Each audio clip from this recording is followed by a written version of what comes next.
Jinggoy Estrada, nakipagsagutan sa ginawang kalaswan ni Robin Padilla.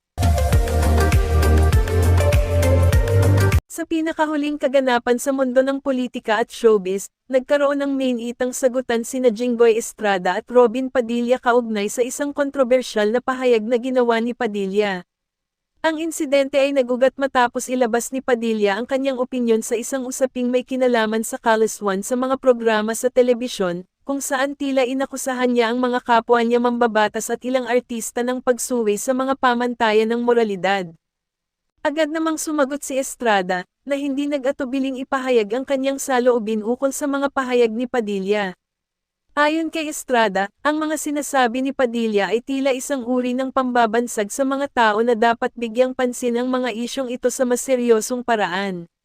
Bilang mga public figures, obligasyon nating maging responsable sa ating sinasabi, aniya. Ang ganitong mga pahayag ay nagdudulot lamang ng pagkakawatak-watak sa ating mga tao. Nagbigay din ng halimbawa si Estrada tungkol sa kanyang mga karanasan sa mga proyekto na nagsusulong ng positibong mensahe sa lipunan. Binanggit niya ang ilang mga pelikula at teleserye na nagpapakita ng tunay na kalagayan ng mga tao sa ating lipunan, na sa kanyang pananaw ay mas makabuluhang pagtuunan ng pansin. Hindi tayo dapat magpakahipokrito. Marami sa atin ang naglalabas ng mga gawaing hindi naman talaga nakakatulong sa ating mga kababayan, dagdag niya.